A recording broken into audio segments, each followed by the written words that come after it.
السلام عليكم ورحمة الله وبركاته. إن الحمد لله نحمده ونستعينه ونستغفره ونعوذ بالله من شرور أنفسنا ومن سيئات أعمالنا من يهده الله فلا مضل له ومن يضلل فلا هادي له وأشهد أن لا إله إلا الله وحده لا شريك له وأشهد أن محمدا عبده ورسوله أما بعد. அகிலத்தை படைத்து பரிபாலிக்கக்கூடிய எல்லாம் வல்ல அல்லாஹ்வுக்கே புகழ் அனைத்தும்.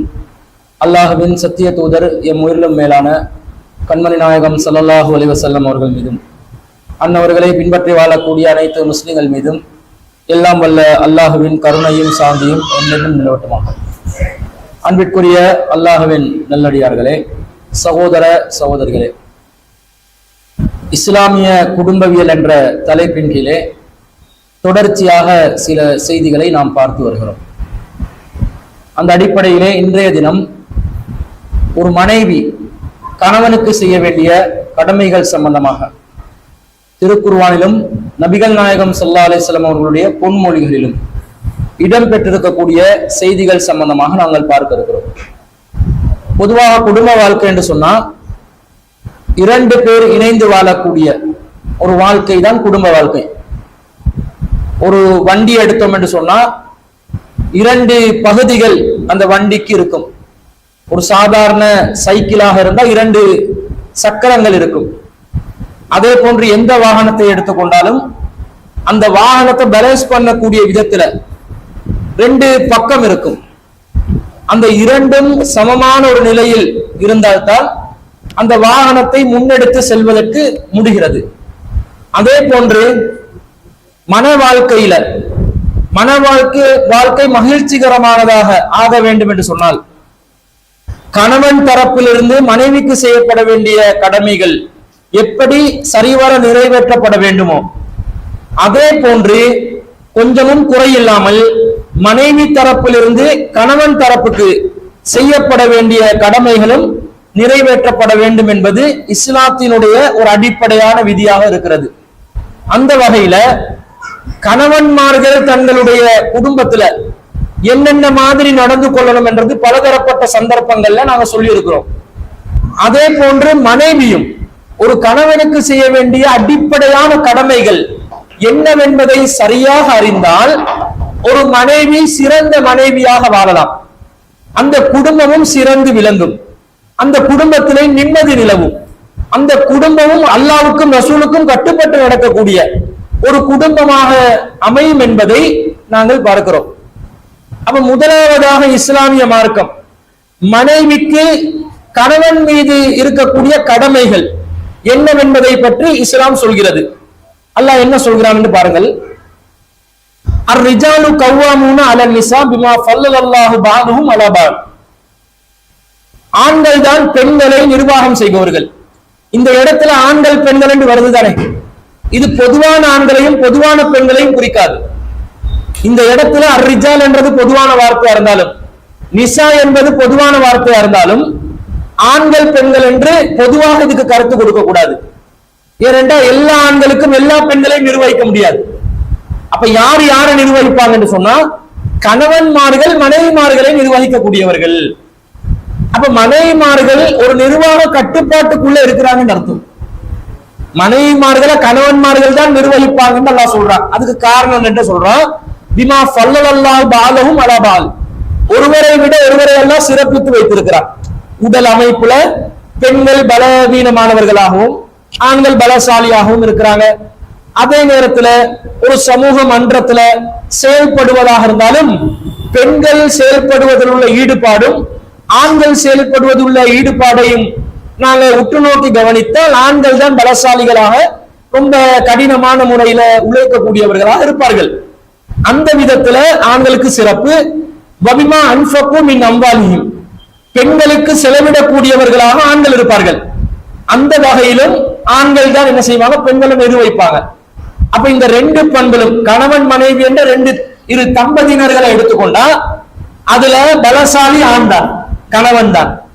அதே போன்று பெண்ணுக்காக மனைவிக்காக செலவழிக்கக்கூடியவரும் ஆண் தான். அதனால நிர்வாக பொறுப்பை அல்லாஹ் தஆலா ஆண் மீது சுமத்திருக்கிறார், கணவன் மீது சுமத்திருக்கிறார். எப்ப கணவன் மீது நிர்வாக பொறுப்பு வருமோ அப்ப மனைவி அந்த நிர்வாகத்துக்கு கீழே கட்டுப்பட்டவராகத்தான் இருக்கணும். கட்டுப்பட்டு நடப்பது மனைவி மீது சுமத்தப்படுகின்ற முதலாவது கடமையாக இருக்கிறது. பெண்கள் மனைவிமார்கள் கணவன்மார்களுக்கு ஆலோசனைகளை சொல்லலாம், நல்ல விஷயங்களை இப்படி இப்படி பண்ணலாம்னு சொல்லலாம். ஆனா இறுதி தீர்மானம் எடுக்கக்கூடியவரா யார் இருக்கணும்? ஆண் தான் இருக்கணும். ஆணுடைய தீர்மானம் பெண்ணுக்கு சம்மதம் இருக்கிறதோ இல்லையோ அதற்கு கட்டுப்பட்டு நடக்கக்கூடியவர்களாக பெண்கள் இருக்க வேண்டும்.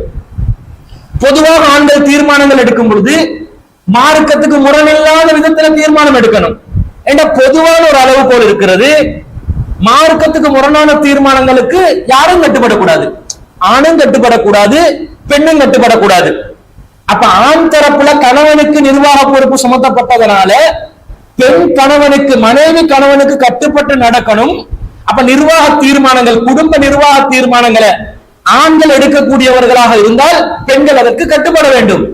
ஆனால் அந்த பெண்கள் மார்க்கத்துக்கு முரணான காரியத்துல கணவன் தீர்மானம் எடுத்தால் அதற்கு கட்டுப்படக்கூடாது. இந்த ஒரு விதியின் அடிப்படையில இது உங்களுக்கு தெரியும், நபிகள் நாயகம் ஸல்லல்லாஹு அலைஹி வஸல்லம் ஒரு பயணத்துல ஒரு குழு அனுப்புறாங்க, அவங்களுக்கு ஒரு அமீரை நியமிக்கிறாங்க, பயணத்துக்கான ஒரு தலைவரை நியமிக்கிறாங்க. அந்த அமீர் என்ன செய்யறாரு, ஒரு காரியத்தை கட்டளையிடுறாரு. அந்த சென்றவர்கள் மீது கருத்து வேறுபாடு ஏற்படுது, அதனால ஒரு சாரார் கட்டுப்பட மறுக்கிறாங்க. அப்ப இந்த அமீருக்கு கோபம் வந்து அவர் நியமிக்கப்பட்ட தலைவர், ரசூலுல்லாஹ் நியமித்த தலைவர் என்ற அந்த அதிகாரத்தை எடுத்துக்கொண்டு அவர் என்ன செய்கிறார் என்று சொன்னா ஒரு தீயை மூட்டுகிறார். பெரிய ஒரு தீயை மூட்டி அதுல தன்னுடைய கட்டளைக்கு கட்டுப்படாதவர்களுக்கெல்லாம் குதிக்க சொல்றாரு. அவர் செஞ்ச வேலையை பாருங்க, ஒரு நபித்தோழர் அவருக்கு, அவர் நபித்தோழர்கள்ல இன்னொரு சாரார் தனக்கு கட்டுப்படலன்னு கோபம் வந்து என்ன பண்ணாரு, ஒரு தீய மூட்டி எல்லாரும் அதுல குதிங்கடா அப்படின்னு சொல்றாரு. சஹாபாக்கள் குதிப்பாங்களா? சாபி ஒருத்தர் தான் சொல்றாரு, கட்டளை இடுறாரு, இது என்ன இவர் தீயில குதிக்க சொல்றாரு, இது சரிப்பட்டு வரமை விளங்கலையே, அதனால இது ரசூல்லா கிட்ட இது சம்பந்தமா முறையிடணும் என்று சொல்லி அதுக்கும் கட்டுப்படல. அவங்க அதுக்கும் கட்டுப்படாம ரசூல்லாவிடத்தில் இந்த புகாரை கொண்டு வந்து முன்வைக்கிறாங்க. நபி ஸல்லல்லாஹு அலைஹி வஸல்லம் என்ன சொன்னாங்க, நீங்கள் மாத்திரம் அந்த தீயிலே குதித்திருந்தால் கியாமத் நாள் வரைக்கும் நெருப்பிலே இருப்பீர்கள். அதாவது நரக நெருப்பு அனுபவிக்க வேண்டி வரும். அத்தாது ஃபில் மாரூஃப், கட்டுப்படுதல் என்பது நல்ல காரியங்களில் தான். மார்க்கத்துக்கு முரணான கட்டளைகள், அவர் அமீர் தானே, அமீர் என்று அவருக்கு கட்டளையிடுகின்ற அதிகாரம் இருக்கிறது, அந்த அமீருக்கு கட்டுப்படணும். பவுலில் அம்ரி முன்கும் அத்தியுல்லாஹ் வ அத்தியுர் ரசூல் பவுலில் அம்ரி மின்கும், அல்லாஹ்வுக்கு கட்டுப்படுங்கள், அல்லாஹ்வுடைய ரசூலுக்கு கட்டுப்படுங்கள், உங்களில் அதிகாரம் உள்ளவர்களுக்கு கட்டுப்படுங்கள் அல்லாஹ் குர்ஆன்ல தான் சொல்றான். இவரும் அமீர் தான், அதிகாரம் உள்ளவர் தான். அவருடைய கட்டளையாக இருந்தாலும் அல்லாஹ் குர்ஆன் வசனத்தில் அடுத்தது என்ன சொல்றான், ஃபைன் தனாஸல்தும் ஃபி ஷைஇன், நீங்க ஏதாவது ஒரு விஷயத்துல முரண்பட்டீர்கள் என்று சொன்னால் ஃபருத்துஹு இலல்லாஹி வ ரசூல், அது அல்லாஹ்விடத்திலும் அல்லாஹ்வுடைய தூதரிடத்திலும் நீங்கள் கொண்டு செல்லுங்கள். தாலிக கைருன் வ அஹ்ஸனு தஅவீலா, அதுதான் சிறந்ததும் அழகிய விளக்கமும் என்று அல்லாஹ் சொல்கிறார். அப்ப அதை புரிந்து கொண்ட நபித்தோழர்கள், இவர் அமீரா இருந்தாலும் கட்டளை இடுவது ஆபத்தானதா இருக்குது, அதனால கட்டுப்படக்கூடாது என்று அல்லாஹ்வின் தூதரிடத்தில் குர்ஆன் வசனத்துக்கு அமைய விளக்கம் கேட்கிறாங்க. ரசூலா என்ன விளக்கம் சொல்றாங்க, நீங்க கட்டுப்பட்டிருந்தா அந்த தீக்குள்ளே நீங்கள் குதித்திருந்தால் நரகத்திலே கிடப்பீர்கள் என்று நபி ஸல்லல்லாஹு அலைஹி வஸல்லம் சொல்றாங்க. சொல்லிவிட்டு தான் சொல்கிறார்கள், அத்தாது ஃபில் மாரூஃப், கட்டுப்படுதல் என்பது நன்மையான காரியங்களில் தான். இந்த பொதுவான அளவுகோலின் அடிப்படையில் மனைவிமார்கள் கணவனுக்கு கட்டுப்பட வேண்டும். நிர்வாக அதிகாரம் கணவனுக்கு கொடுக்கப்பட்டதனால கணவன் எடுக்கின்ற இறுதி தீர்மானத்திற்கு விரும்பியோ விரும்பாமலோ மனைவி கணவனுக்கு கட்டுப்பட வேண்டும். ஆனா கணவன் எடுக்கிற தீர்மானம் மார்க்கத்துக்கு முரணானதாக இருந்தால், மார்க்கத்துக்கு எதிரானதாக இருந்தால், குர்ஆனுக்கு மாற்றமானதாக இருந்தால், ரசூலுக்கு மாற்றமானதாக இருந்தால் அந்த விஷயத்துல கட்டுப்பட வேண்டிய அவசியம் மனைவிக்கு இல்லை என்ற அடிப்படையில இஸ்லாம் கணவனுக்கு கட்டுப்படுற ஒரு வழிகாட்டல மனைவிக்கு சொல்றத பாக்குறோம். இதே வசனத்துல தொடர்ச்சியாக அல்லாஹ் சொல்கிறான், ஃபஸ்ஸாலிஹாத்து கானிதாத், நல்ல பெண்கள் யாரு தெரியுமா, கட்டுப்பட்டு நடக்கக்கூடிய பெண்கள் தான். ஃபஸ்ஸாலிஹாத், நல்ல ஒழுக்கமான பெண்கள் யார் என்று சொன்னா கானிதாத், கணவன்மார்களுக்கு கட்டுப்பட்டு நடக்கிற பெண்கள் தான் என்று அல்லாஹ் சொல்கிறான். இப்ப என்ன விளங்குது, கணவனுடைய சொல்ல தட்டக்கூடாது, கணவனுடைய சொல்லுக்கு எதிர் சொல் பேசக்கூடாது. கணவன் எதை கட்டளை இடுறானோ அந்த கட்டளைக்கு கட்டுப்பட்டவளாக நல்ல காரியங்களில், மார்க்கத்துக்கு முரணில்லாத காரியங்களில் மனைவி கட்டுப்பட்டு வாழணும். இன்றைய சமூக மன்றத்துல இருக்கிற இஸ்லாமிய குடும்பங்கள்ல கணவனை இந்த அந்தஸ்துல பெண்கள் வச்சிருக்கிறாங்களா? மனைவிமார்கள் வச்சிருக்கிறாங்களா? கணவன் சொல்றது எல்லாமே கேட்கிறாங்களா? கணவனோட சொல்லுக்கு ஈடு இல்ல இணை இல்லை என்ற ஒரு நிலையில் இருக்கிறாங்களா? கணவன் எதை சொல்லி போனாலும் செவுடண்ட காதல சங்கு ஊதுற மாதிரி, கொஞ்சமும் மரியாதை இல்ல, கொஞ்சமும் மதிப்பு இல்ல, கொஞ்சமும் அவங்களுக்கு கொடுக்க வேண்டிய முக்கியத்துவத்தை கொடுக்கிறது இல்ல, தான் தோன்றித்தனம், நினைத்ததை செய்யக்கூடிய நிலை, பிடிவாதம், அடம்பிடித்தல் போன்ற பல கெட்ட குணங்கள் பலதரப்பட்ட பெண்களிடம் பெரும்பாலும் இருப்பதை நாங்கள் பார்க்கிறோம். இந்த குடும்ப பஞ்சாயத்துகள்ல கணவன்மார்கள் தரப்புல இருந்து புகார் வந்தால் என்ன வரும்? இவ வாயடிக்கிறாள், வருதா இல்லையா? எல்லா கணவன்மார்களுக்கு மத்தியில உள்ள பொதுவான பிரச்சனை என்ன? மனைவி வாயடிக்கிறாள். வாயடிக்கிறாள் என்ன அர்த்தம்? இவன் சொல்ல கேட்கலன்னு அர்த்தம், இவன் சொல்றபடி ஒழுங்கா வாழலன்னு அர்த்தம், இவன் சொல்லுக்கு மரியாதை கொடுக்கலன்னு அர்த்தம். இவன் வலது என்று சொன்னா அவன் இடது என்றான், இவன் வடக்கு தெற்கு என்றான், கிழக்கு என்ன மேற்கு என்றான், டோட்டல் ஆப்போசிட்டா இருக்கிறான். இந்த மாதிரி இருக்கக்கூடிய தன்மைகள் பெண்களிடம் இருக்கக்கூடாது. அப்படி இருந்தா நீங்க நல்ல பெண்களா, நல்ல மனைவிமார்களா? நல்லா சொல்கிறானே, நல்ல பெண்கள், ஒழுக்கமான பெண்கள் நல்லா சொல்றானே, அந்த நல்ல பெண்கள்ல நீங்க வரமாட்டீங்க. ஒழுக்கமான பெண்கள் அல்லாத பார்வையில நாங்க நல்ல பெண்களாக இருக்கணும் என்று சொன்னா கணவன் என்ற சொல்லுக்கு கட்டுப்பட்டு நடக்கக்கூடிய பெண்களா இருக்கணும். ஒரு சொல்லு கேட்கக்கூடிய நிலை மனைவிமார்கள் உருவாக்கிக் கொள்ள வேண்டும். சம உரிமை பேசப்படுகின்ற காலத்தில் சம நிலையில் கருதப்பட வேண்டும் என்ற ஒரு உணர்வுல பெண்கள் எல்லாம் என்ன நினைக்கிறாங்க? கணவன்மார்களை வேண்டாம் வெறுப்புக்கு. கணவன் அவன் என்னத்தை சொல்லுவான்? உதவாக்கற அவன் என்னத்தை சொல்ல, அவன் சொல்லி நான் என்னத்தை கேட்க, படிக்காத முட்டாளி அவன் சொல்லி நான் என்னத்தை கட்டுப்பட, அவன் யாரு எனக்கு எனக்கு ஈடாகுவானா? அவன் என்னோட சரிக்கு சமம் நிக்க முடியுமா? பெருமை அடிப்பதை பார்க்கிறோம். இந்த நிலை கண்டிப்பாக சமூக மன்றத்திலிருந்து ஒதுக்கப்பட வேண்டும். இது கெட்ட குணமாக சொல்வதை நாங்கள் பார்க்கிறோம். நபிகள் நாயகம் ஸல்லல்லாஹு அலைஹி வஸல்லம் அவங்க அந்த கட்டுப்பாடுட உச்ச கட்டத்தை எப்படி சொல்றாங்க தெரியுமா? லவ் குன்து ஆமிரன் அஹதன் ஐ யுஸ்ஜித லி அஹதின், அல்லாஹ் அல்லாதவருக்கு கட்டுப்பட வேண்டும், சுஜூத் செய்ய வேண்டும் என்று நான் யாருக்காவது கட்டளை இடுவதாக இருந்தால் லா மர்துல் மர்அத அன் தஸ்ஜுத லி ஸௌஜிஹா, ஒவ்வொரு மனைவிக்கும் தன்னுடைய கணவனுக்கு சுஜூத் செய்யுமாறு நான் ஆர்டர் பண்ணியிருப்பேன் என்றாங்க ரசூலுல்லாஹ். சுஜூத் செய்யறா கால்ல விழுறது, கால்ல விழுறா எப்படிப்பட்ட பணிவா இருக்கணும்? அல்லாஹ்வை தவிர யாருக்கும் நம்ம சுஜூத் செய்ய கூடாதுன்னு இருக்குது இஸ்லாத்துல. அது மட்டும் இல்லைன்னு சொன்னா ரசூலுல்லாஹ் சொல்றாங்க லா மர்து அல் மர்அத அன் தஸ்ஜுத லி ஸௌஜிஹா, ஒவ்வொரு பெண்ணுக்கும் தந்த கணவன் கால்ல விழுது சுஜூத் பண்ணு கட்டளையிட்டு இருப்பேன். எவ்வளவு ஒரு கட்டுப்பாட சொல்றாங்கன்னு பாருங்க. இத உண்மையிலே அசல் வடிவத்துல இத நேரடி அர்த்தத்தை கொடுத்து இந்து மக்கள் செயல்படுவாங்க பாத்தீங்களா? அவங்க முதல் இரவு நாள்ல அவன் திருமணம் முடிச்ச அது ஒரு நாள் தான், அந்த நாள் மட்டும்தான் பாத்திரத்தோட கொண்டு வந்து கையில கொடுத்து கால்ல விழுவாங்க. என்ன காட்டுறாங்க? உங்களுக்கு ரொம்ப கட்டுப்பட்டவங்க நாங்க என்றதை அவங்க பறை சாட்டுறாங்க. ஆனா அதுக்கு பிறகு அதெல்லாம் அந்த சமூகத்திலும் இப்ப காணல. அந்த சமூகத்திலையும் அந்த அளவுக்கு கட்டுப்பாடெல்லாம் இப்ப என்ன செய்ய முடியல, வெளிப்படையாக பார்க்க முடியவில்லை. எல்லாம் 21ஆம் நூற்றாண்டுல சமூக வலைத்தளங்களோட பின்னி பிணைஞ்சு வாழக்கூடிய சமூகமாக மாறினதுனால சம உரிமைகள் பேச ஆரம்பித்து விட்டார்கள். அப்ப அந்த கட்டுப்பாடு ஓரளவுக்கு இந்து சமூகத்துல பெண்கள் கடைபிடிச்சு கொண்டிருந்தாங்க. இந்த அளவுக்கு இஸ்லாம் சொல்லல. மனிதர்களுடைய பகுத்தறிவை கொண்ட தலையை ஒரு மனிதனுடைய கீழ்நிலையில் இருக்கக்கூடிய பாதத்துக்கு கீழே கொண்டு போய் வைக்க சொல்லி இஸ்லாம் சொல்லல. சுயமரியாதை இழக்க சொல்லல. ரசூலுல்லாஹ் என்ன சொல்ல வர்றாங்க? அப்படி இருக்கும் என்றால் நான் கட்டளையிட்டு இருப்பேன் என்றால் எந்த அளவுக்கு ஒரு பெண் பணிவோடு ரொம்ப கணவனுக்கு இணக்கமாக கணவனுடைய சொல்ல தலைக்கு மேல வச்சு வாழ வேண்டும் என்பதை சிந்தித்து பாருங்கள். அப்ப இந்த மாதிரி குணம் கொண்ட ஒரு நிலையில் பெரும்பாலும் இஸ்லாமிய சமூகத்தில் பெண்களை பார்ப்பது ரொம்ப அரிதாக இந்த காலத்தில் காணப்படுகிறது. இந்த நிலை மாற வேண்டும். நீங்களும் அப்படி இருப்பீங்கன்னு வைங்களே, அல்லாஹ்வுடைய பார்வையில நீங்க நல்ல பெண்கள் அல்ல. அல்லாஹ் மறுமையில் அதை விசாரிக்க ஆரம்பித்து விட்டார் என்றால் நீங்க நினைச்சிருப்பீங்க கணவனோட ஒன்று கொண்டா நின்று வாழ்க்கையில ஜெயிச்சிட்டோம் என்று நினைத்துக் கொண்டிருப்பீர்கள். ஆனா மறு வாழ்க்கையில் மறுமையில் மிகப்பெரிய நஷ்டவாளிகளாக அல்லாஹ்வை நீங்கள் முகம் கொடுக்க வேண்டிய சூழ்நிலை வரும். நபிகள் நாயகம் ஸல்லல்லாஹு அலைஹி வஸல்லம் அவர்கள் அடுத்ததாக சொல்கிறார்கள், நீங்க நல்ல மனைவியாக இருந்தா நீங்க தான் சிறந்த பொக்கிஷம் என்றாங்க. எப்படி சொல்றாங்கன்னு பாருங்க. அலா உக்பிருக பி கைரி மா யன்கிசுல் மரு, ஒரு ஆண் மகனுக்கு கிடைக்கக்கூடிய மிகப்பெரிய பொக்கிஷத்தை பற்றி நான் உங்களுக்கு அறிவிக்கட்டுமா என்று ரசூலா கேட்கிறாங்க. அப்ப ரசூலா கேட்டு விட்டு சொல்கிறார்கள், அல் மர்அத்து சாலிஹா, ஒழுக்கமான நல்ல மனைவி தான் ஒரு ஆணுக்கு கிடைக்கக்கூடிய மிகப்பெரிய பொக்கிஷம்.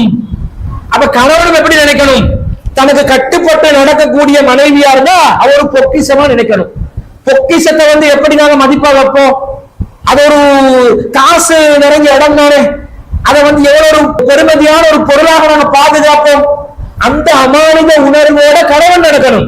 அது உங்க பொக்கிஷம் என்றதுனால உனக்கு வேற ஏதாவது பொக்கிஷம் கிடைச்சா பேணி பாதுகாப்பாயா இல்லையா, அது தேவைக்கு பயன்படுத்துவாயா இல்லையா, அதை அழுக்காக்க மாட்டாயா இல்லையா, அதை நீ அழகாக உனக்கு தேவையான மாதிரி எந்த ஒரு சேதமும் ஏற்படுத்தாமல் கண்ணியத்தோடும் தேவையுள்ளவனாகவும் அதை நீ பயன்படுத்துவியா இல்லையா, அந்த மாதிரி நீ மனைவியும் நினைக்க வேண்டும் அல்லாஹ் சொல்கிறான்.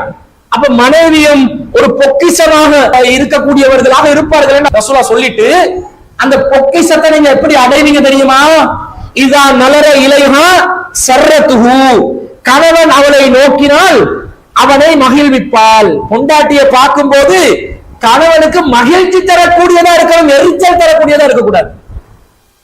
நீங்க நல்ல பொக்கிஷமா இருக்கணும் வேண்டா, உங்களை பார்க்கும் போது இவ்வளவு டென்ஷன்ல வருவான், வெளியில அம்பிட்டு பிரச்சனைகளை சுமந்து கொண்டு வருவான், பொருளாதார பிரச்சனைகளை தலையில வச்சு கொண்டு வருவான், அவனுடைய சக ஊழியர்களோடு பல பிரச்சனைகளை போட்டுக்கொண்டு வருவான், தொழிலுக்கு சரியான வாய்ப்பு இல்லைன்னு வருவான், கடன் சுமையை யோசித்துக் கொண்டு வருவான், அவனுக்கு பொருளாதார சுமை எல்லாத்தையும் தலையில வச்சுக்கொண்டு ஒரு டென்ஷன்ல தான் இருப்பான். வெளியில சுத்தி 1008 பிரச்சனைகளை தலையில சுமந்து கொண்டு வருவான். அமைதி அடைவதற்காக லிதஸ்குன இலைஹா, அவளிடம் அமைதியை அடைய வேண்டும், அதற்காக மனைவியை பார்த்தா இவன் என்ன பண்றா, எரிஞ்சு விழலாம். கணவன் வருகிறான், நீங்க சமைச்சு கொடுக்கணும் கடமை இல்லதான், வரும்போது வாங்க உட்காருங்க, ஒரு வார்த்தையில நீங்க வர வைக்கணுமா இல்லையா, கொஞ்சம் தண்ணியை கொண்டு கொடுக்கணுமா இல்லையா, வெளியில சூடோட வந்திருப்பாரு, பல டென்ஷன்கள் வருவாரு, நம்ம மேல எரிஞ்சு விழுறதுக்கு முன்னாடி நாங்க அவரை கூல் பண்ணிடணும் என்று சொல்லி ஒரு டம்ளர் தண்ணி கொண்டு கொடுக்குறீங்களா, அல்லது கணவன் வெளியே போறாரு போகும்போது முறைப்படி வழி அனுப்பி வைக்கிறீங்களா, இதெல்லாம் ஒன்றை சுமத்தப்பட்ட கடமைகள் அல்ல. ஆனா ரசூல் என்ன சொல்றாங்க, இதா நலர இலைஹா, அவளை பார்த்தால் சர்ரத்துஹு, அவன் மகிழ்ச்சி அடைய வேண்டும், அந்த மகிழ்ச்சி அடையக்கூடிய பண்புகள் குணாதிசயங்கள் உங்களிடமிருந்து வெளிப்படுகிறதா. 5 மணிக்கு வர வேண்டிய கணவன் 6 மணிக்கு வந்தா முகம் வாடுது, முகத்துல ஒரு சிரிப்பு இல்ல, ஒரு விதமான ஒரு கோபதாபம் வெளிப்படுதுன்னு சொன்னா இது நல்லமா இஸ்லாம் எதிர்பார்க்குது. உங்களை எப்படிதான் இஸ்லாம் எதிர்பார்த்துச்சா, நீங்க இப்ப நல்ல பொக்கிஷமா கெட்ட பொக்கிஷமா, நீங்க கெட்டவர்களாக மாறுகிறீர்கள். நீங்க அவனை மகிழ்ச்சி அடைய செய்யக்கூடிய நிலை இருக்க வேண்டும். உங்ககிட்ட இயற்கையாக செய்தான்கள் ஆண்களிடம் இருப்பதை போன்று பெண்களிடமும் இருக்கும். உங்களா செய்தான் வழி கெடுக்க செய்து விடுவான், வழி தவற செய்து விடுவான். அந்த நிலையில் நீங்க என்ன செய்யணும், கட்டுப்படுத்திக்கணும். உங்களோட உணர்வுகள் அப்படி வரம்பு மீறி போறதுக்கு யோசிக்கும். இவனோட இன்னைக்கு கேம கேட்டணும், இவனோட இன்னைக்கு சண்டை பிடிச்சிடணும், என்ன ஏதென்று கேள்வி கேட்டணும் என்று உங்களுக்கு தோணும். நீங்க என்ன செய்யணும், அடங்கணும். உங்களுடைய உணர்வுகளை நீங்க கட்டுப்படுத்திக்கணும். நீங்க என்ன நினைக்கணும், ரசூல்லா என்ன நல்ல பொக்கிஷம் என்றாங்க, அவன் என்னை பார்க்கும் போது நான் அவனை சந்தோஷப்படுத்தணும் அப்படி சொல்றாங்க. அதுக்கேற்ற ஒரு கட்டுப்பாடோட, ஒரு ஒழுக்கத்தோட, ஒரு பணிவோட, ஒரு நிதானத்தோட, ஒரு தூரநோக்கு சிந்தனையோட ஒவ்வொரு மனைவியும் இருக்கணும். அடுத்தது ரசூலுல்லாஹ் சொல்றாங்க, வைதா அமரஹா அத்தாத்துஹு, அவன் கட்டளையிட்டால் அவள் கட்டப்படுவாள். ஆர்டர் பண்ண அந்த ஆர்டரை நிறைவேற்றணும். கொஞ்சம் தண்ணி கொண்டு வாங்க, நீ போயிட்டு எடுத்துக்கோ, உனக்கு கால் இருக்குது கை இருக்குதுன்னா என்ன கணவன் என்ன மனைவி, இதெல்லாம் ஒரு குடும்பமா, இது குடும்பம் மாதிரியா இருக்குது. நீ போயிட்டு அதை பண்ணு, நான் போயிட்டு இதை பண்றேன், நீ கக்கூச கழுவு, நான் பாத்ரூம கழுவுறேன்டா, இதுதான் குடும்பமா? இது குடும்பமா அல்லது ஜெனரல் ஹாஸ்பிட்டல்ல வார்டன் வேலை பண்றீங்களா? என்ன குடும்பம் கேட்கிற அதுக்காக கணவன் என்ன செய்வோம், மனைவி அடிமையாக்க கூடாது. என் வேலையை நீதான் பார்க்கணும், நீதான் செய்யணும். அவனா மனம் விரும்பி செய்யக்கூடிய நிலையில நீங்க என்ன செய்யணும், அதை சமைச்சு கொள்ளணும். அப்ப அல்லாஹ்வுக்கு என்ன சொல்றாங்க, அவன் ஆர்டர் பண்ணா செய்யி. இன்னைக்கு ருசியா ஆக்கிட்டாங்க, எனக்கு இன்னைக்கு முடியாது.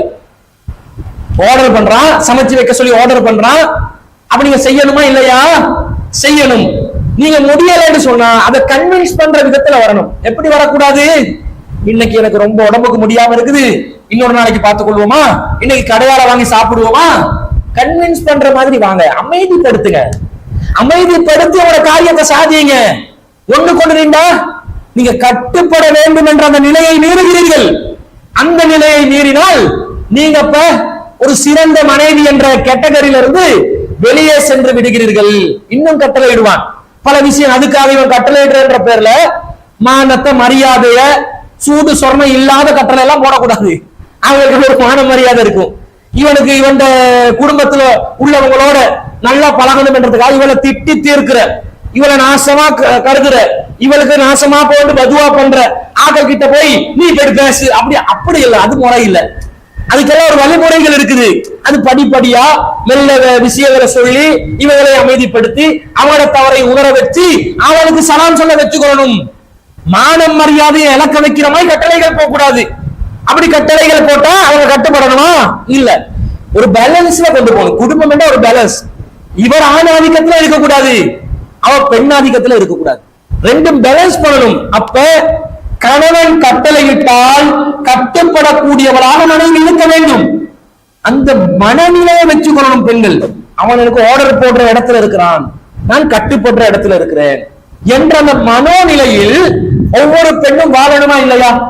அந்த மாதிரி வாழ்றாங்களான்னு கேட்டா மிக குறைந்து கொண்டு செல்லக்கூடிய காட்சிகளை நாங்கள் பார்க்கிறோம். அடுத்ததா ரசூலுல்லாஹ் சொல்றாங்க, நீங்க நல்ல மனைவி ஆகணும் என்று சொன்னா வைதா ராப அன்ஹா ஹஃபிலத்துஹு, கணவன் இல்லாத நேரத்தில் தனது கற்பை பாதுகாத்துக் கொள்வாள். தீயாக இருக்கணும். கணவன் இல்லாத நேரத்துல அந்த பெண் இன்னொருவருடன் பல்லிழிச்சு கொண்டு இருக்க கூடாது. கணவனோட கடுகடுப்பா இருக்கிறது, அவனை வேலைக்கு அனுப்பிட்டு பக்கத்து வீட்டுக்காரன் கூட ஐயேன்னு பல்ல இழிக்கிறது. இப்படி இழிச்சா நீ நல்லவளா, நீ கெட்டவள் தான்.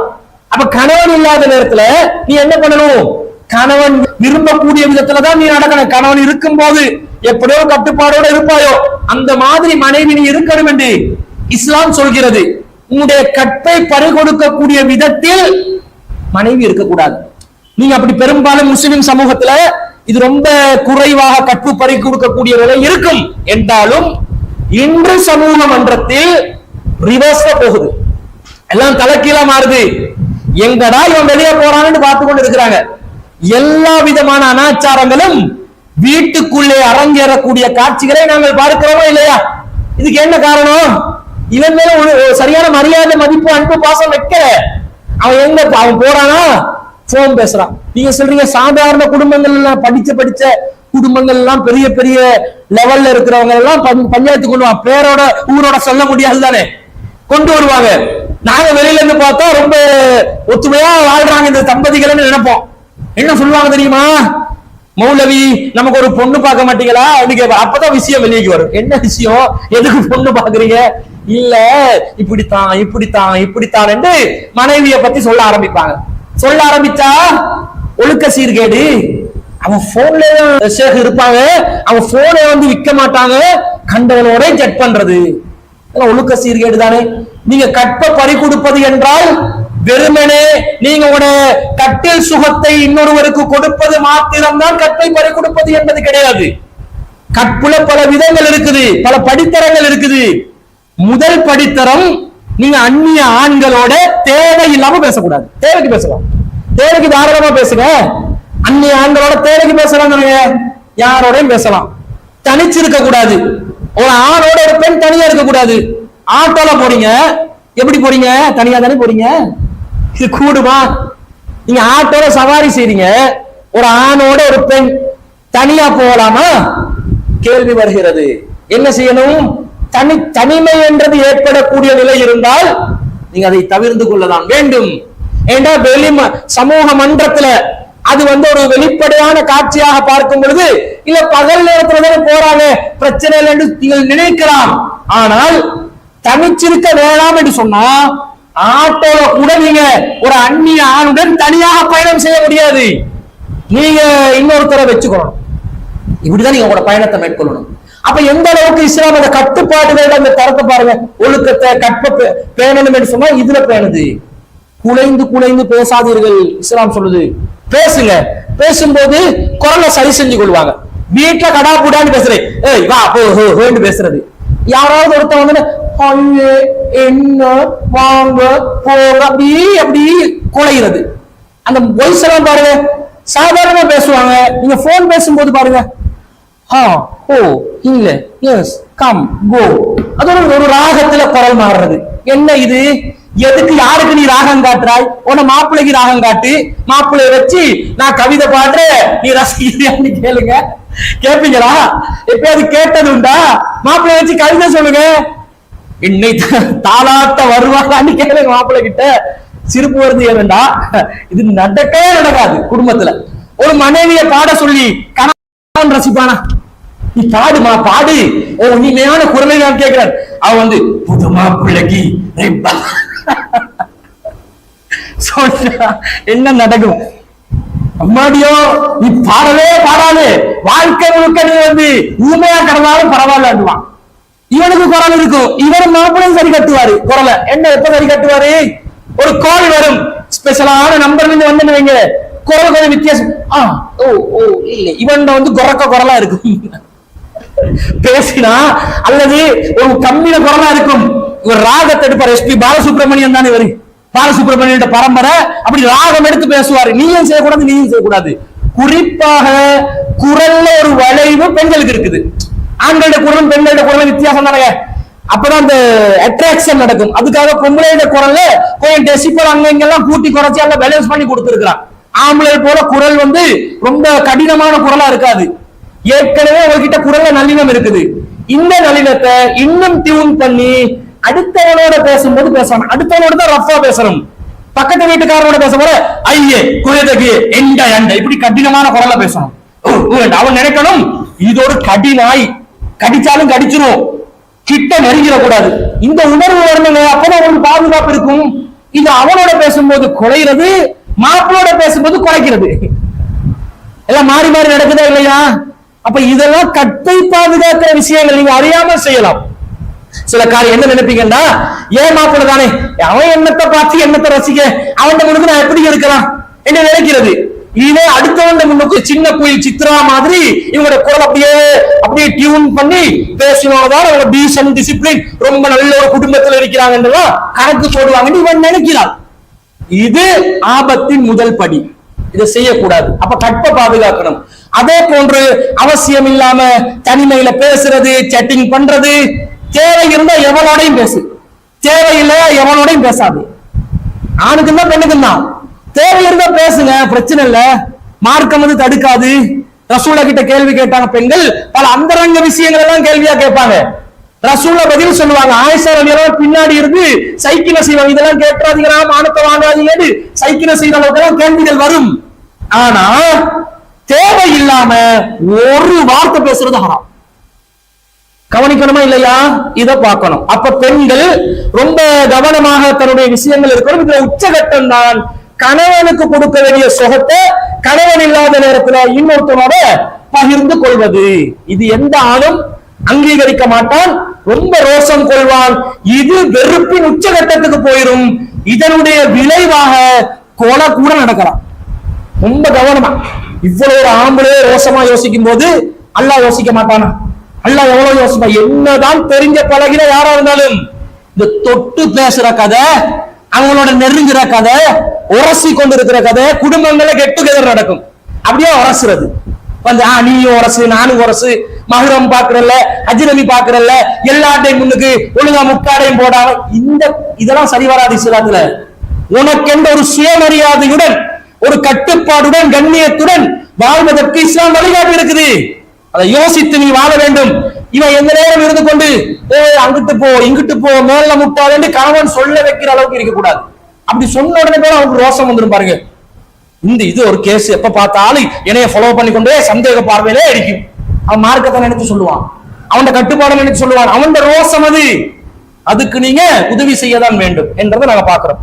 அடுத்தது அல்லாஹ்வே சொல்றான் குர்ஆன்ல, ஃபஸ்ஸாலியாத்து கானிதாத், நல்ல மனைவிமார்கள் கட்டுப்பட்டு நடக்கக்கூடியவர்கள், ஹாஃபிலாத்துன் லில் கைபி பிமா ஹஃபிலல்லாஹ், அல்லாஹ் எதை கொண்டு பாதுகாக்க வேண்டும் என்று சொல்லிவிட்டானோ அதை மறைவிலே பாதுகாத்துக் கொள்ள வேண்டும். கணவன் இல்லாத நேரத்துல இந்த ஃபர்ஸ்ட் ஸ்டெப்ல இருந்து டாப் லெவலுக்கு உள்ள அந்த ஸ்டெப் வர காட்டிலும் போயிடக்கூடாது. அதுக்கு வழிவகுக்கும் இதுதானே. அப்ப இதுல இருந்து நீங்க என்ன செய்யணும், தடையை போட்டுக் கொள்ள வேண்டும் என்று இஸ்லாம் சொல்கிறது. இதுல முதல் காட்டுன போடுது இஸ்லாம் பாருங்க, இந்த கற்பை பாதுகாக்கிறதுக்கு. வகுல்லில் மூமினாத், மூமினான பெண்களுக்கு நபியே சொல்லுங்க, யஅவுன மின் அப்சாரிஹின்ன, பார்வைகளை தாழ்த்தி கொள்ள வேண்டும், வயஹ்ஃபல்ன ஃபுரூஜஹுன்ன, கற்பை பாதுகாத்துக் கொள்ள வேண்டும். ஆனா விசேஷம் என்னன்னா, இதே கட்டளை ஆண்களுக்கும் உண்டு.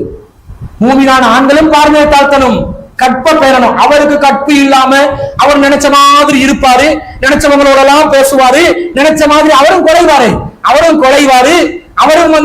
போட்டோ எல்லாம் நினைச்சவங்களோட எல்லாம் ஷேர் பண்ணுவாரு, நினைச்ச நேரத்துல எல்லாம் நினைச்சவங்களோட சட்டிங் பண்ணுவாரு. இவன் மட்டும் பாதுகாப்பா இருக்கணும், அப்படி கிடையாது. இதுல சரிசமம் தான். அவரும் பார்வையை தாழ்த்தணும், மனைவியை கூட்டிக் கொண்டு போவாரு. ரோட்ல ஒரு அழகான பெண் கூட இப்படி கண்ணு உருண்டு கொண்டு போறது, கண்ணை உருட்டுவாருங்க நம்மாக்கள். ஒரு தடவை பார்த்து பட்டா அவுது பில்லாஹி மினஷ் ஷைத்தானிர் ரஜீம் மனசார சொல்லி கூட திரும்பிட வேண்டியதான், பார்வையை திருப்பணும். நபிகள் நாயகத்திடம் சஹாபாக்கள் கேட்கிறாங்க, அல்லாஹ்வின் தூதரே, தற்செயலாக எதிர்ச்சையாக ஒரு பெண்ணை பார்த்துட்டா என்ன செய்யறது அப்படின்னு கேட்கிறாங்க. அவன மனிதர்கள் தானே. ரசூலுல்லாஹ் என்ன சொன்னாங்க, இஸ்ரி பபிசாரக, உன் பார்வையை திருப்பிக்கோ, டேர்ன் பண்ணு.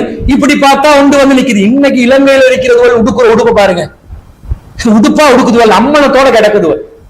ரோட்ல போனவர் கற்பை பாதுகாத்து கொண்டு பார்வையை பாதுகாத்து கொண்டு போகக்கூடிய சூழ்நிலையா இருக்குது. சின்ன குழந்தைகளுக்கு கூட என்னது, அவங்க டிரெஸ் அணிவிக்கிறாங்க, உள்ளாடையதான் வெளியாடையாக அணிவிக்கக்கூடிய காட்சிகளை பார்க்கிறோம்.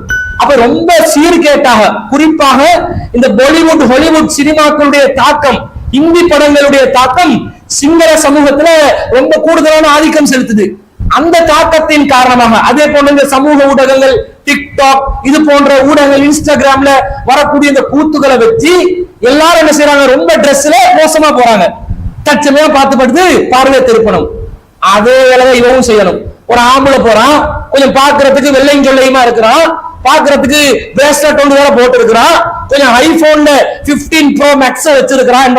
இப்படி கண்ணை உருட்டினா நீயும் உருட்டக்கூடாது, கண்ணை நீயும் உருட்டக்கூடாது, அவனும் உருட்டக்கூடாது, ரெண்டு பேருக்கு தான் ஆர்டர். பார்வையை தாழ்த்து. அப்ப நீ என்ன பண்ணணும், திருப்பி கொள்ளணும்.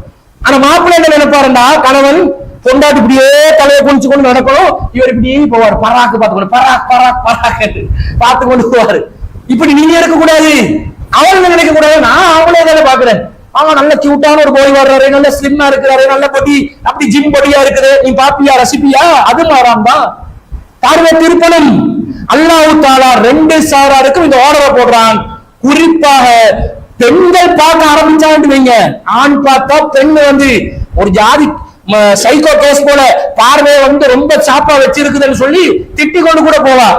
பொம்பளை ஒரு ஆம்பளை பார்த்தன்னு வைங்க, அவனுக்கு மெசேஜ் போயிடும். ஆம்பளை என்ன நினைப்பான், இவ நம்மளை பாக்குறாள், நம்மளுக்கு ஓகே சொல்றாள், அப்ப நம்ம ஃபாலோ பண்ணலாம். அவன் என்ன செய்ய பார்ப்பான், ஃபித்னாவோட அந்த வாசல் கேட்டை உடைச்சு கொண்டு வந்துருவான். குறிப்பாக பெண்கள் நீங்க பார்வையில கவனமா இருக்கணும். அதுல நாங்க இந்த ஃபேஸ் கவர் வேணான்றோம், மார்க்கத்துல இல்லன்றோம். நபிகள் நாயகத்துல மனைவிமார்களுக்கு மட்டும்தான் என்று சொல்றோம். இந்த ஃபேஸ் கவர் பண்ணி சில பெண்கள் போவாங்க, அவங்களோட பார்வை அவங்க சாதாரணமாக யதார்த்தமாக பார்த்தாலும், தப்பான எண்ணத்தோட பார்க்காம யதார்த்தமான பார்வையில ஒரு ஆணை பார்த்தாலும் அவரோட கண்ணு மட்டும்தானே உருளும். அந்த கண்ணை பார்வைக்கு என்ன செய்யும், ஒரு ஈர்ப்பை கொடுக்கும். பார்த்துக்கோமா இல்லையா, நிறைய சமூகங்கள் நடக்குதே இல்லையா. அப்ப அவங்க கூட ஃபேஸ் கவர் என்ற பேரை நீங்க ஃபேஸ கவர் பண்ணதுனால நீங்க கண்ணை எங்கே உருட்டலாமே நினைக்க கூடாது. மார்க்கத்துல ஃபேஸ் கவர் கிடையாது, ரசூலுல்லாஹ் மனைவிமார்களுக்கு மட்டும்தான். அப்படியே நீங்க போட்டுட்டீங்கன்னா, ஏதோ ஒரு விதத்துல நீங்க போட்டீங்க, நீங்க சரி காண்றீங்க போட்டீங்க என்று வைத்துக் கொள்வோம். நீங்க மூஞ்ச மூடினதுனால கண்ணை இஷ்டத்துக்கு உருட்டலாமா, உருட்ட முடியாது. கவனமாக இருக்க வேண்டும், பார்வையை தாழ்த்த வேண்டும். நீங்க போடணும் கேட்களோட கண்ணுக்கு தான் போடணும். அபசாரிகின்ன, அவனோட பார்வைக்கு திரை போட வேண்டும். அல்லாஹ் சொல்கிறான், பார்வைக்கு திரையை போடு, பணிஞ்சிக்கோ என்று அல்லாஹ் சொல்வதை நாங்கள் பார்க்கிறோம். அடுத்து அது சூரா அஹ்ஸாப்ல 33வது அத்தியாயத்துல 35வது வசனத்துல அல்லாஹ் சொல்றான், முஸ்லிமான ஆண்கள் முஸ்லிமான பெண்கள் என்று அல்லாஹ் ஒரு பட்டியலை போட்டுட்டு வல் ஹாஃபிலீன ஃபுரூஜஹும் வல் ஹாஃபிலாத், யாரு தன்னுடைய ஃபுரூஜுகளை கற்புகளை பாதுகாத்துக் கொள்கிறார்களோ அத்தகைய ஆண்களுக்கும் பெண்களுக்கும் அல்லாஹ் மறுமையில மன்னிப்பு கொடுப்பான், பரிசு கொடுப்பான் என்றாங்க. அப்ப ஃபுரூஜ் என்பது கற்பு என்பது ஆம்பளைக்கும் உண்டு பெண்களுக்கும் உண்டு, ரெண்டு பேருக்கும் கற்பு இருக்குது. அப்ப ரெண்டு பேரும் தன்னுடைய கற்பை பாதுகாத்துக் கொள்ளக்கூடியவர்களாக இருக்க வேண்டும் என்பதை இந்த செய்தியிலிருந்து பார்க்கிறோம். அடுத்ததான் நபிகள் நாயகம் ஸல்லல்லாஹு அலைஹி வஸல்லம் சொல்றாங்க, லகும் அலா நிசாயிக்கும் ஹக்கன், உங்களுக்கு உங்களுடைய மனைவிமார்கள் மீது சில கடமைகள் உள்ளன. வலி நிசாயிக்கும் அலைக்கும் ஹக்கா, உங்களுடைய மனைவிமார்களுக்கும் உங்கள் மீது சில கடமைகள் உள்ளன. அது என்ன கடமை? அல்லாஹ் யுதீன ஃபுருஷக்கும் மன் தக்ரஹூன, அவங்க நீங்கள் எதை வெறுப்பீங்களோ அந்த ஆட்களுக்கு நீங்க வெறுக்கக்கூடிய விதத்தில் உங்களுடைய படுக்கையை மனைவி என்ன செய்யக்கூடாது, அடுத்தவங்களுக்கு கொடுத்துடக்கூடாது. வலா யஸன்ன ஃபீ புயூத்திக்கும் லிமன் தக்ரஹூன, அதே போன்று நீங்கள் வெறுக்கக்கூடிய ஆண்களை வீட்டுக்குள்ளே அவங்க அனுமதிக்க கூடாது. இது பெண்கள் மீது சுமத்தப்பட்ட கடமை என்றாங்க. ரெண்டு சொல்றாங்க ரசூலுல்லாஹ் இந்த இடத்துல. ஒண்ணு, படுக்கையை அடுத்தவனுக்கு கொடுத்துடக்கூடாது, அதுல ரொம்ப ஸ்ட்ராங்கா இருக்கணும். நல்ல பெண்களாக இருந்தா, முஸ்லிமான மூமினான சாலிஹான பெண்களா இருந்தா, என்ன சொல்லி மயக்க வந்தாலும், என்ன சொல்லி கடலையை போட்டாலும், என்ன சொல்லி பூ பறிச்சாலும், நம்ம சமூக வழக்கத்துல சொல்றதா இருந்தா கவனமாக இருக்கணும், ரொம்ப ஸ்ட்ராங்கா இருக்கணும், பிடிவாதமா இருக்கணும், கணவனுக்கு துரோகம் செஞ்சிடக்கூடாது. அதே போல இன்னொரு விதமான துரோகம் தான், நீங்க படுக்க ஷேர் பண்ற அளவுக்கு போவாட்டிலும் நீங்க என்ன செய்வீங்க, கணவன் விரும்பாத ஒருத்தரை வீட்டுக்குள்ள அனுமதிப்பீங்க. கணவன் ஒருத்தரை விரும்பல, ரிலேஷன் கூட இருக்கலாம், நீங்க வீட்டுக்குள்ள எடுக்கலாம். அவன் விரும்பலையே, அவர் விரும்பாடி நீங்க எப்படி அனுமதிப்பீங்க? நாளைக்கு என்ன செய்வான் தெரியுமா, அவன் உங்க மேல குறை சொல்றதுக்கு பார்த்து கொண்டே இருப்பான். இதே காரணம் காட்டி உனக்கு அவனுக்கும் தொடர்பு, அதனால நான் அவனை விவாகரத்து செய்யறேன் உங்களுக்கு. அதனால கணவன் தன்னுடைய நண்பர்கள சில வட்டாரங்களை வச்சிருக்கும். அந்த நண்பர்கள் அந்த நட்பு வட்டாரம் வீட்டளவுக்கு வந்து மனைவியோட கூட அந்த நட்பு வந்து என்ன செஞ்சுக்கும், நீடித்து போயிருக்கும். கணவனுக்கு பிறகு வெறுப்பு உண்டாக்கும். இன்னொரு வர தேவையில்லையே, இவன் வந்தா ரொம்ப கொலகொலன்றானே நம்ம மனைவியோட, ரொம்ப நெருக்கமா பேசுறாங்க, நமக்கு பிடிக்கலையே என்று நினைச்சா மனைவி சுதாரிச்சு கொள்ளணும். இவருக்கு இந்த ஆள் வர்றது விருப்பம் இல்ல. அப்ப கணவன் இருக்கிற நேரத்திலையும் இல்லாத நேரத்திலையும் அவன் வந்தால், இவங்க கணவன் இருக்கிற நேரத்துல வந்தா அவன் விருப்பத்தோடு அனுமதிக்கலாம், இல்லாத நேரத்துல வந்தா என் ஹஸ்பண்ட் இல்ல அவர் இருக்கும் போது வாங்க, கட்டம் ரைட்டா சொல்லிருங்க.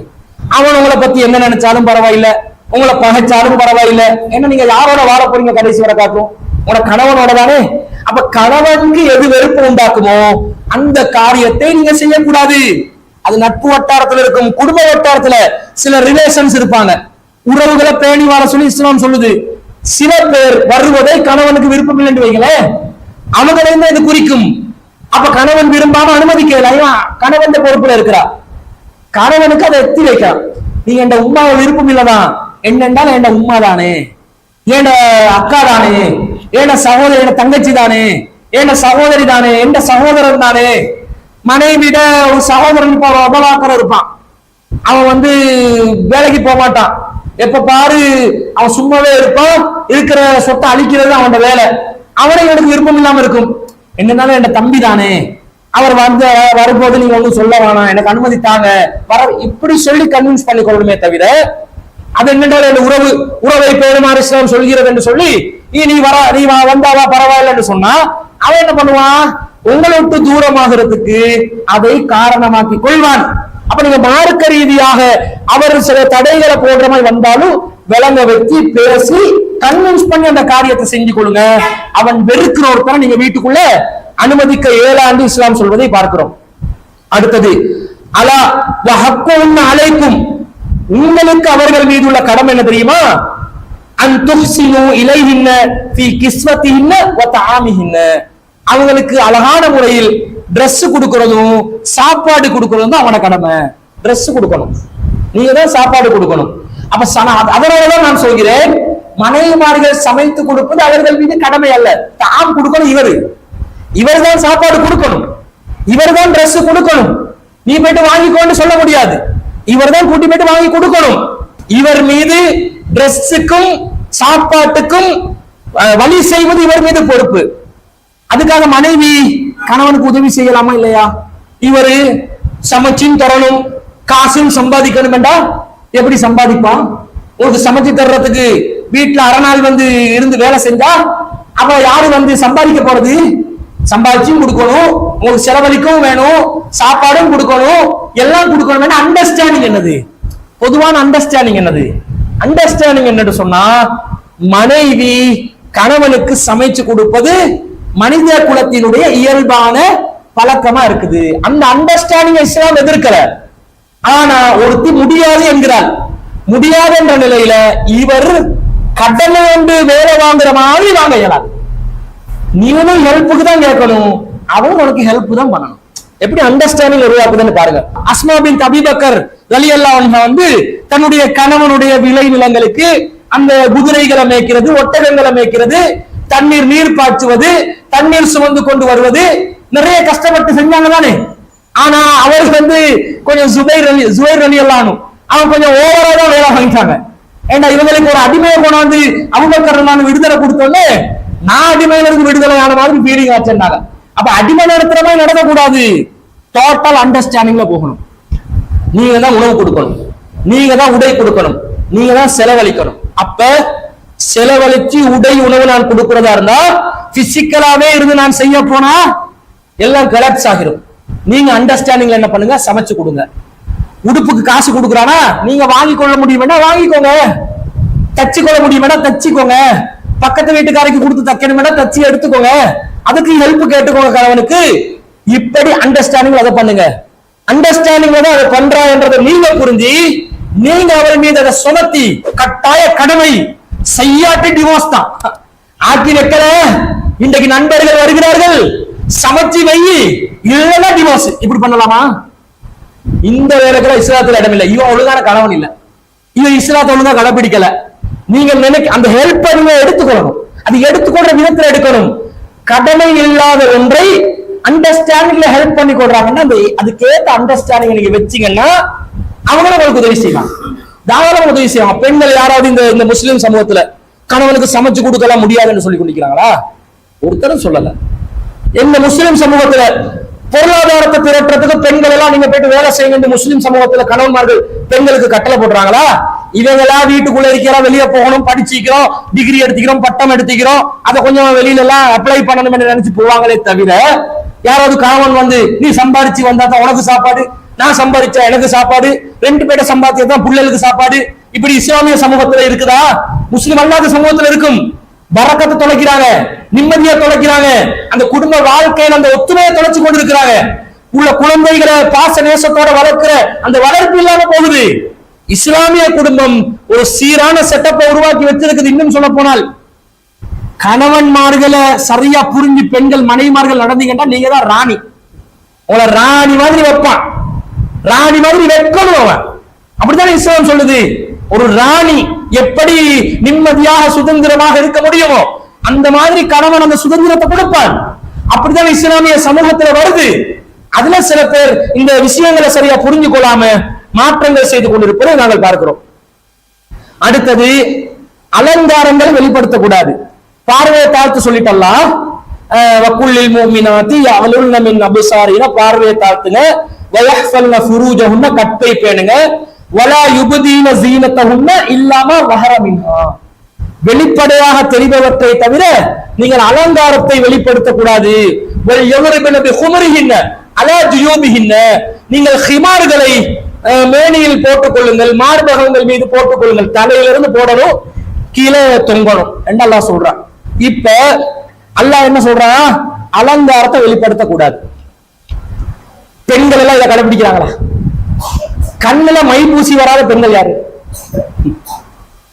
ஒரு சுருமாவசரி எடுத்து போட்டுக் கொள்வது குறைந்தபட்சம். கொஞ்சம் பவுடர் சரி பரவாயில்லைங்களே, அந்த வேர்வையோட எண்ணெயோட வர்ற மூஞ்சி கொஞ்சம் ஃப்ரெஷ்ஷா இருக்கணும்ன்றதுக்காக போடுறது, அது பிரச்சனை இல்லை. அதுக்காக நீ இயற்கையா கருப்பான நிறத்துல இருக்கிறீங்க, வெளியே போகும்போது சிலதுகள் திடீரென்று அந்த என்ன பொட்டி வெள்ளை கலருக்கு வருது, பொட்டி அடிச்சா வெள்ளம் வருமே வீட்டுல, அந்த மாதிரி கலர்ல வருதுங்க. தப்பி தவறி ஒரு செவத்துல முட்டிப்பட்டா அந்த செவரு ஃபுல்லா பிளச் ஆகும், அவ்வளவு கெமிக்கல் இருக்குது. அவங்க இந்த மாதிரி எல்லாம் அலங்காரத்தை வெளிப்படுத்த அசிங்கம், உண்மையிலே அசிங்கம். அது அழகா நீங்க சொல்லுங்க பாப்பா, அது அழகா? இந்த மேக்கப் பெண்டு அலங்காரம் ஜீனத்தண்டா பெண்களுடைய இயற்கையான அழகு இல்ல. இயற்கையான அழகுக்கு ஜமீல் என்றுவாங்க, உசுல் என்றுவாங்க, ஒரு வார்த்தைகள் வரும். இது எதை குறிக்குது? இது ஜீனத்தண்டா எக்ஸ்ட்ரா போடுறது, அலங்காரம். இருக்கிற ஃபேஸுக்கு எக்ஸ்ட்ரா எதையாவது போட்டு அதை என்ன செய்யறது? கோலமாக்கி காட்டுறது. குறிப்பாக திருமண வீடுகளுக்கு போகும்போது நம்ம சமூகத்துல இந்த கட்டளை அப்பட்டமாக மீறுவாங்க.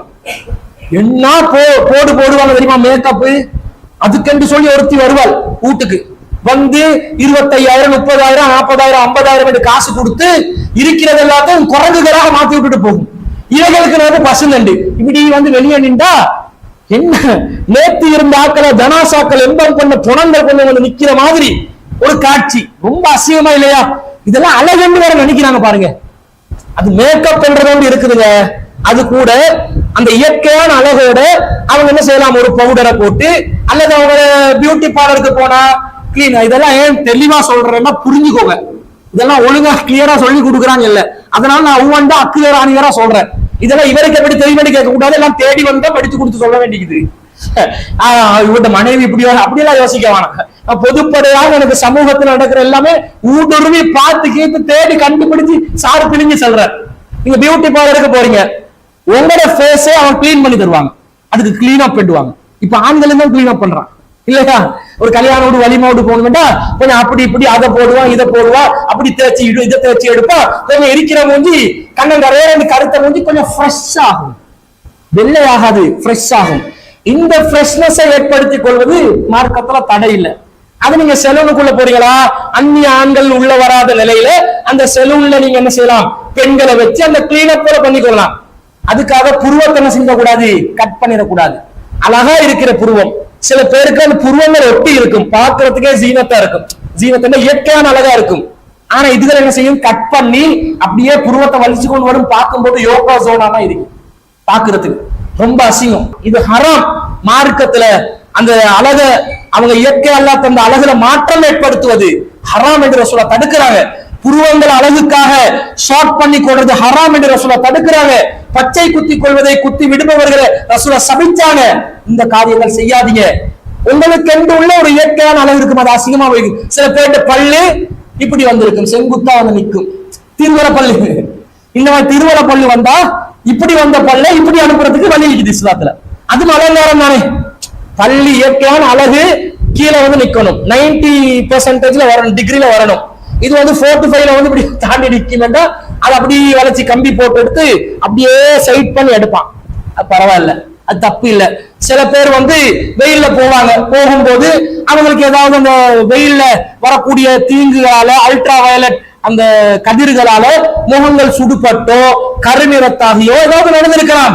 ட்ரீட்மெண்ட் பண்ணுங்க, மார்க்கம் தடுக்காது.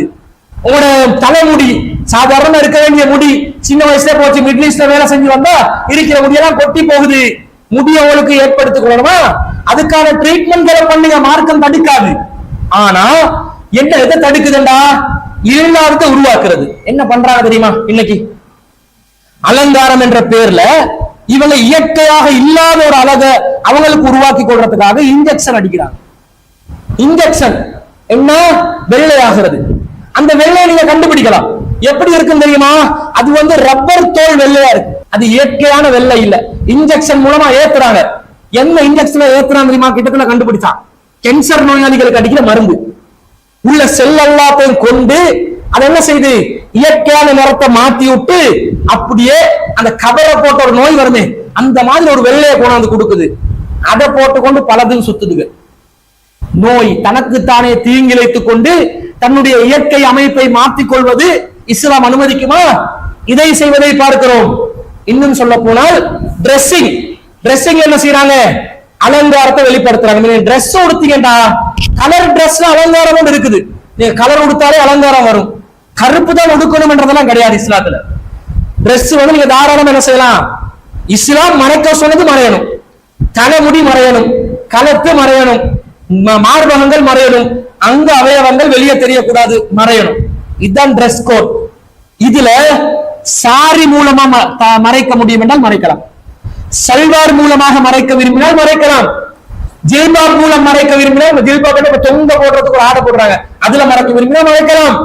ஹிமார் என்று சொல்லி இன்னொண்ட போடுறாங்க, அதுல மறைக்க விரும்பினா மறைக்கலாம். அபாயம் ஒண்ட போடுறாங்க, அதுல மறைக்க விரும்பினா மறைக்கலாம். ஆனா இதுதான் இஸ்லாமிய ஆடை, சுடிதார் இஸ்லாமிய ஆடை இல்லை என்று சொன்னால் நீங்க மார்க்கத்துல வர முடியறீங்க. ஒருத்தர் சுடிதாரே அணிகிறார், ஒரு பெண் அழகாக மறைக்க வேண்டிய பகுதிகளை மறைத்துக் கொள்கிறார். இந்த பெண்களுடைய முகம் தென்படணும். மணிக்கட்டு வர கை அல்லது உங்களுக்கு முழங்கை வரைக்கும் கூட என்ன செய்யலாம், கை தென்படலாம், மார்க்கம் தடுக்காது. ஆனா மணிக்கட்டு வரைக்கிறது பேணுதல். நீங்க எந்த அளவுக்கு உயர்த்தினாலும் வேண்டாம். ரசூலோட காலத்துல ஆண்கள் பெண்கள் ஒன்றாக உழு செய்யக்கூடியவர்களாக இருந்தார்கள் என்று வருது. அப்ப உழு செய்யும் போது இந்த அளவுக்கு என்ன செய்யணும், கைகளை உயர்த்தி கொள்ள வேண்டி வரும். ஏன்னா நேரடியாக முகத்தையும் முன் கையையும் கரண்டைக்கு கீழே கால்களையும் தவிர மற்றதை மறைத்துக் கொள்ளுங்கள் நேரடியாக ஹதீஸ் வந்ததில்லை.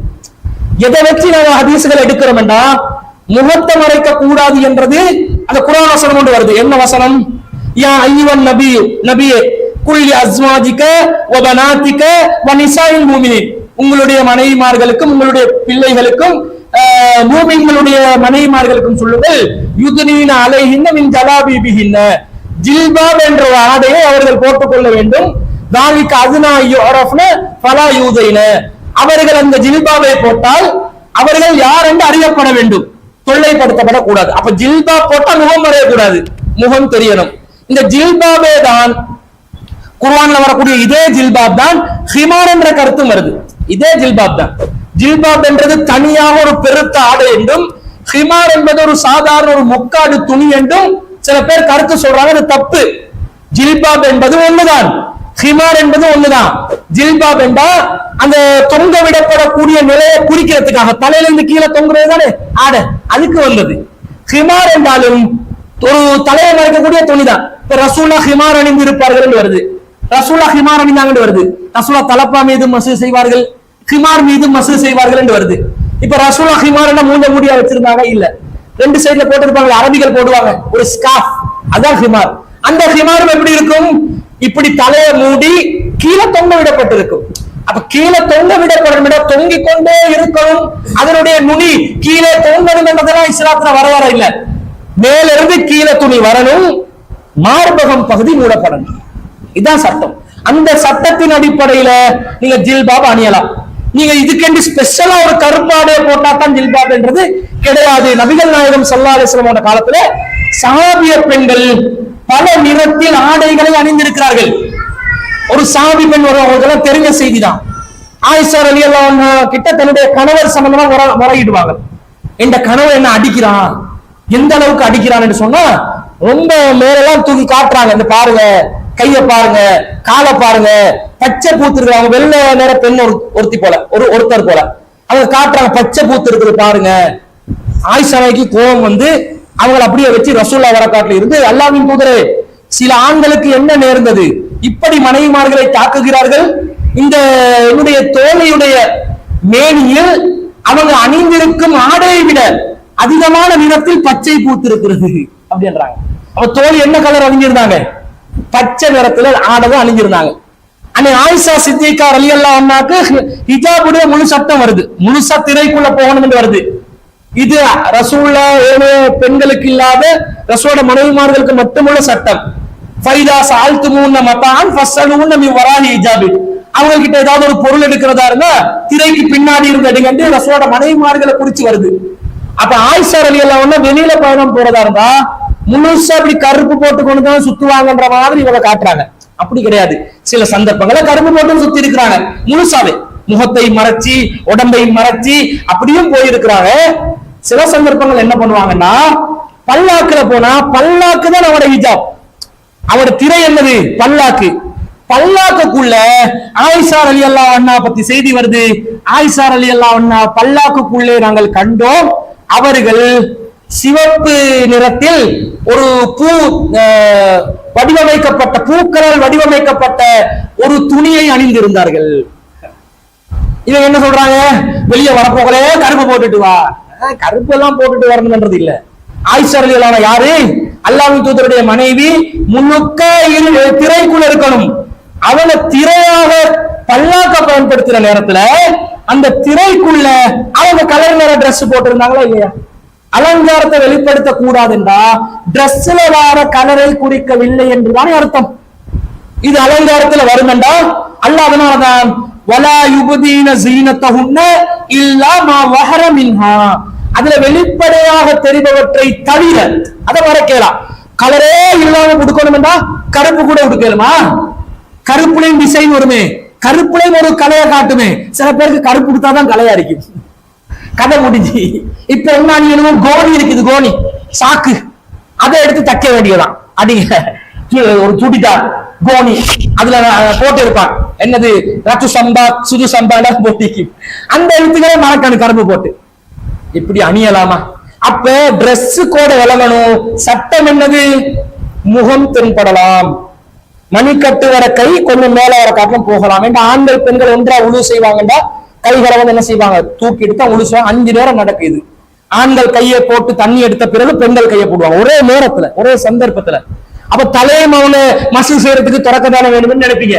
தலையில வந்து அவங்க இருக்கிற ஹிமார்ல என்ன செய்யலாம், மசூல் செய்யலாம். அதனால தலையை தனியா அவங்க எடுக்க வேண்டியதுல காதை மசூல் செய்து கொள்ளலாம். எண்டு வருகிறதுனால தலையை வந்து அவங்க காட்டுறதுக்கு தடையும் இருப்பதனால அதை அவங்க பேணுதலா செஞ்சாங்க. கைக்கு தனியாக தடை வரவில்லை. கைகளை வந்து இந்த அளவுக்கு வர காட்டிலும் கழுவணும் என்றா பெண்கள் ஒன்றாக உணவு செய்யும் போது இருந்து கழுவினாங்கண்டா ஆண்களுடைய கை நம்முடைய கைகள் மாறி மாறி பாத்திரத்துக்குள்ளே செல்லும் என்று வருகிறது என்றால் கை இந்த அளவுக்கு கூட போகலாம். அதுக்காக அப்படியே தூக்கி கொண்டு வந்து வித்தவுட் ஆர்ம்ஸ் என்று வந்துடக்கூடாது. அது ஒரு டீசன்ட் டிசிப்ளினை கடைபிடிச்சு கைகள் அளவுல வரணும். காலை பொறுத்த அளவுல கால்ற ட்ரெஸ்ல என்ன வருது? நபிகள் நாயகம் ஸல்லல்லாஹு அலைஹி சொல்றாங்க, நீங்க ஆடைகளை தரையில் இழுப்படும்படி மன்ஜர்ர சௌபஹு, நீங்க யாரு தரையில தேய்த்த வண்ணம் ஆடைகளை இழுத்தப்படி செல்கிறீர்களோ ஃபலா யன்துருல்லாஹு இலைஹி யௌமல் கியாமா, மறுமையிலே அல்லாஹ் அவர்களை ஏறெடுத்தும் பார்க்க மாட்டான், வலா யுஸக்கீஹிம், அவர்களை பரிசுத்தப்படுத்த மாட்டான் என்று ரசூலுல்லாஹ் சொல்றாங்க. அப்ப ஒரு சஹாபி பெண் கேட்கிறாங்க, அல்லாஹ்வின் தூதரே நம்முடைய நிலை என்ன, நாங்க எப்படி ஆடையை வச்சுக்கணும்? ரசூலுல்லாஹ் ஒரு ஜான் இறக்குங்கண்டாங்க. எந்த இடத்துல இருந்து சொல்லல, அது இடுப்புல இருந்து கண்டிப்பா சொல்லிக்க மாட்டாங்க. இடுப்புல இருந்து ஒரு ஜான் இறக்குங்கண்டா ஷார்ட் அடிச்சு போக வேண்டிய ஒரு சூழ்நிலை. அதே மாதிரி கரண்டையில இருந்து சொல்ல முடியாது. ஏன்னா ஒரு ஜான் கரண்டை கீழே இறக்கிறா எல்லாரும் தடுக்கி கொண்டு விழுந்துருவாங்க. அப்ப ரசூலுல்லாஹ் கண்டிப்பாக முழங்கால இருந்து சொல்லணும். ரசூலுல்லாஹ் ஒரு ஜான் இறக்க சொல்றாங்க. அப்ப அந்த சஹாபி பெண் கேட்கிறாங்க, அல்லாஹ்வின் தூதரே ஒரு ஜான் இறக்க சொல்றீங்க, இன்னும் பாதம் தெரிகிறது, என்ன பண்ண? அப்ப ஒரு முளம் என்றாங்க. ஒரு முளம் என்றா உங்களுடைய முழங்கையில இருந்து விரல் நுனி வரைக்கும் உள்ள அளவு கிட்டத்தட்ட ஒரு 1.5 அடி வாய் வரும்.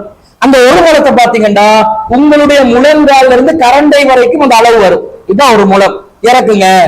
சாபிகள் சொல்றாங்க, ரசூலுல்லாஹ் சொல்லிட்டு சொல்றாங்க, ஃபலா யஸிதுன அலைஹி, அதை விட அதிகப்படுத்த வேண்டாம். அப்ப நீங்க சாக்ஸ் அணியணுமா? கரண்ட வர காட்டன் டிரெஸ் வருது, பெண்களுடைய டிரெஸ். ரசூலுல்லாஹ் சொல்றாங்க ஃபலா யஸிதுன அலைஹி, அதை விட நீங்கள் அதிகப்படுத்த கூடாது என்றாங்க. இப்ப பாதம் தெரியலாமா? பாதம் என்றா கீழ்பாதம் மேல் பாதம் தெரிகின்ற விதத்தில் பெண்கள் போகலாம். அதாவது ஷூ வரப்போகுது, அல்லது ஒரு சப்பாத்து வரப்போகுது, ஒரு செருப்பு ஸ்லிப்பர் வரப்போகுது, அந்த ஸ்லிப்பருக்கு இடையில கால் தெரிவதெல்லாம் ஹராமாகுமா? ஹராமாகாது. இஸ்லாத்துல இல்லாத சட்டங்களை போட்டு போட்டு போட்டு பெண்களை அடிமைப்படுத்துற மாதிரி ஆக்கக்கூடாது. பெண்களை இதுதான் சான்ஸ் என்று சொல்லி முத்துக்காலுக்கு மேல டிரெஸ் கொடுக்கறதுக்கு அனுமதி கேட்க கூடாது. அப்படி கேட்டா அது மார்க்கம் அனுமதிக்குமா? அனுமதிக்காது. ஆனா ஆயிஷா சித்திகா ரலியல்லாஹு அன்ஹா அவர்கள் போர்க்களத்தில சாக்களவுக்கு டிரெஸ் உயர்த்துறதுக்கு அனுமதி கேட்டாங்க. இந்த முழங்காலுக்கும் கரண்டக்காலுக்கும் நடுப்பகுதி தான் கெண்டைக்கால், கெண்டைக்கால் வரைக்கும் டிரெஸ் உயர்த்தி கொள்வதற்கு அன்னை ஆயிஷா சித்திகா ரலியல்லாஹு அன்ஹா அவர்களும் ஹஃப்ஸா ரலியல்லாஹு அன்ஹா அவர்களும் அனுமதி கேட்கிறாங்க. அதுக்கு ரசூல் அனுமதி கொடுத்தாங்க. அவங்க அப்ப அந்த நர்சிங் வேலை எல்லாம் செய்யறதுக்கு லேசா இருக்கும். அப்ப இந்த மாதிரி விதிவிலக்கான சந்தர்ப்பத்துல கொஞ்சம் உயர்த்தி கொள்ளலாமே தவிர, ஒரு வெள்ள நிவாரணம் பணியில நிக்கிறீங்க, கொஞ்சம் உங்களுக்கு ட்ரெஸ் கெண்டைக்கால் வரைக்கும் உயர்த்தி கொள்ளலாமான்னு கேட்டா உயர்த்தி கொள்ளலாம். உம்மத்துல் முஃமினீன்களுக்கு ரசூலுல்லாஹ் சொன்னாங்கடா, இவங்க எப்படி காட்டுறாங்க தெரியுமா? பெண்கள் என்று சொன்னா அப்படியே பேக்கிங் உள்ள இருக்கணும், பேக்கெட்டுக்குள்ள வச்சு சீல் டைப் பண்ணி வெளிய பத்துறாவே எடுத்துறாவே வந்துடுறாவே போயிடாவே ஆக்குற மாதிரி இப்படி இஸ்லாம் கொத்தடிமையா வாழ வைக்கல. ஆனா சுதந்திரம் கிடைத்து விட்டது என்ற பேர்ல இஸ்லாத்துல வரம்புகளை மீறி சில ஆண்கள் இப்படி போறதுக்கு காரணம் இருக்குது. கொஞ்சம் அழகா உடுக்க சொல்லி விடுங்களே, இவங்க உடுக்குற உடுப்பை பார்க்கணும். என்ன உடுப்பு, இங்க தொப்பு இப்படி செல்வார் வந்து இங்க இருந்து பிரியுது இடுப்புல இருந்து இப்படி அப்படி ஒரு இப்ப எல்லாம் ஸ்கூட்டில ஓட்டுதுவா, ஸ்கூட்டில உட்கார்ந்தோன்னு அப்படி ட்ரெஸ் மேல போனோடனே இடுப்பு வெளியே, உள்ள இருக்கிற ட்ரெஸ் கலர் எல்லாம் விளங்குது. அல்லது வந்து அந்த அதுக்கு பேர் ஒரே மறக்குது, லெகின்ஸ் போடுறது. லெகின்ஸ போட்டு போனா அண்டர்வேர் ஷேப் எல்லாம் வெளியே வரங்கிற அளவுக்கு இவங்க லெகின்ஸ் லட்சணம். இவங்க சல்வாரே உடுத்தாலும் என்ன இருக்கும், என்ன ஒரு ஒரு அது பார்க்கும் போது ரொம்ப அசிங்கமாக ரொம்ப அலங்கோலமாக விளங்குற அளவுக்கு ஆடை அணிந்தும் நிர்வாணமாக இருக்கக்கூடிய ஒரு நிலைக்கு அவர்கள் இருப்பதை பார்க்கிறோம். அப்ப இந்த மாதிரி ட்ரெஸ் வர முன்னேறதுனால ஆண்கள் என்ன பாக்குறான், கருப்ப உடு லேசி, சீத்தைய உடு லேசி, நான் ஒரு மெட்டீரியலை கொண்டு வந்து தருவேன் போட்டிக்கோ வெளியே வந்துடாதுன்றாங்க. நீங்க இருக்கிற மார்க் ரெண்டு பேரும் தவறு செய்யறாங்க. இவங்களும் வரம்பு மீறாங்க, அவங்களும் வரம்பு மீறாங்க. அப்ப இஸ்லாத்துல கலர் ட்ரெஸ் அணியலாம், ஒரு அலங்காரம் அதுல இருக்கலாம். ரொம்ப உங்களுக்கே விளங்குது இது ரொம்ப ஓவரா போகுது. அந்த ஓவரா போகுது எதுன்னு கேட்பீங்க, கல்யாண வீடுகளுக்கு உடுத்து வரதோட பாருங்க, அந்த ஓவர். கல்யாண ஹோல் வாசல்ல போயிட்டு நின்றீங்கடா, நம்ம பொண்டுகள் எல்லாம் மேக்கப் போடு, இது மேக்கப் ஓவர், இது வந்து ட்ரெஸ் ஓவர், நகை அப்ப இஜாப போட்டுட்டு சவடி என்ன செய்யும், வெளியில இப்படி தொங்க வைக்கும். நகைகளை வெளிப்படுத்தலாமா? அலங்காரத்துல நகைகள் வராதா? நகை நகை அலங்காரத்துல வருமே. நீங்க மோதிரம் போடுறீங்க, மோதிரத்தை வெளிப்படுத்தலுமா? அப்ப மோதிரத்தை நீங்க வெளிப்படுத்த கூடாது. அப்படி என்ன மோதிரத்தை நீங்க கலட்டி வரணும். பிரேஸ்லெட் போடுறீங்க, போட்டா உங்களோட ட்ரெஸ் மேலால போட்டுக்கோங்க.